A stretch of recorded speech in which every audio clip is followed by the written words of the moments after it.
भगवान गौतम बुद्ध कहते हैं, इस दुनिया में हर समस्या के 3 समाधान हैं। 1, स्वीकार कीजिए। 2, बदल दीजिए। 3, छोड़ दीजिए। अगर स्वीकार नहीं कर सकते तो बदल दीजिए, और अगर बदल नहीं सकते तो बेहतर है उसे ईश्वर पर छोड़ दीजिए। यदि आपको अपना परिचय खुद देना पड़े तो समझ लेना कि सफलता अभी दूर है। कभी कभी रिश्तों की कीमत वह लोग समझा देते हैं जिनसे हमारा कोई रिश्ता नहीं होता। गौतम बुद्ध कहते हैं, कोई भी इंसान अपने आप को ऐसे नहीं बदलता। जिंदगी में कुछ ऐसे हादसे होते हैं जो इंसान को बदलने पर मजबूर कर देते हैं। जहां भी आपको लगे कि लोगों को आपकी जरूरत नहीं है, वहां खामोशी से अपने आप को दूर कर लेना ही समझदारी है।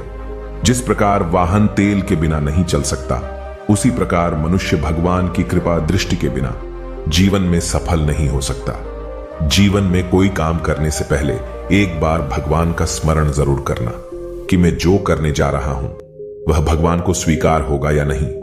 ऐसा करने से आप जीवन में कोई गलत काम नहीं करेंगे।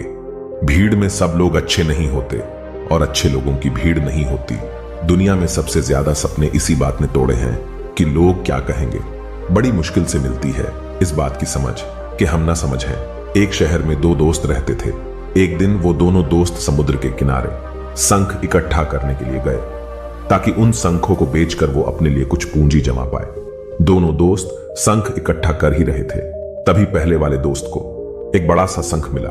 यह देखकर दूसरे वाले दोस्त के मन में यह विचार आया कि इसी तो बड़ा शंख मिल गया, अब ये मुझसे ज्यादा पैसे कमा लेगा।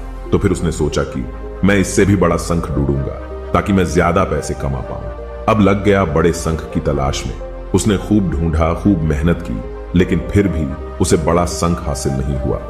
और उसने बड़े शंख के चक्कर में जितनी भी उसे छोटे छोटे शंख मिलते हैं, उन सारे शंखों को उठाकर फेंक देता, क्योंकि उसके दिमाग में तो बड़ा शंख था कि मुझे किसी भी हालत में वह बड़ा शंख चाहिए ताकि मैं थोड़े ज्यादा पैसे कमा पाऊं। उस बड़े शंख की तलाश में दोपहर से शाम हो गई, शाम से रात हो गई। ना तो उसे बड़ा शंख मिला, और बल्कि जो छोटे छोटे शंख मिले उन शंखों को भी उसमें फेंक दिया। और उसके हाथ में कुछ नहीं है। जो पहला वाला दोस्त था उसके पास एक बड़ा शंख था और कुछ छोटे छोटे शंख थे। रात हो गई, दोनों दोस्त घर जाने लगे। घर जाते वक्त पहला वाला जो दोस्त था उसने अपने शंख बेच लिए। उसके पास जो बड़ा संकट था उसके 1000 रुपए मिले, और छोटे छोटे जो शंख है उसके लिए उसे 3000 रुपए मिले। ये जानकर उस दूसरे दोस्त को बहुत दुख हुआ कि काश उन छोटे छोटे शंखों को फेंकता नहीं तो मेरे पास इससे भी ज्यादा कमाई होती। उसके दोस्त ने बताया कि जो छोटे छोटे शंख उन्हें फेंक दिए थे उन्हीं को मैंने जमा कर लिया, और उन्हीं की वजह से मुझे 3000 रुपए मिले।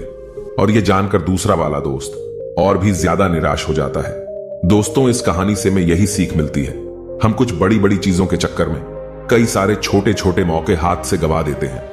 हम हमारे रोजमर्रा की जिंदगी में कई सारी छोटी चीजों को इग्नोर कर देते हैं, लेकिन यह बात आपको जान लेनी चाहिए, ये छोटी छोटी चीजें आगे जाकर बहुत विशाल रूप धारण कर लेती हैं। इसलिए आप छोटी सी छोटी चीजों पर भी ध्यान लगाया करें, इसे नजरअंदाज मत करो।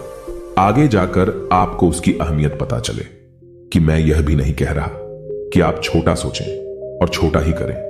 मेरे कहने का मतलब यह है कि आप सोचो बड़ा, लेकिन उसके लिए आप हर वह छोटा काम करो जिससे कि आपका लक्ष्य आप हासिल कर पाए, क्योंकि छोटे छोटे बदलाव ही बड़ी कामयाबी का हिस्सा होता है।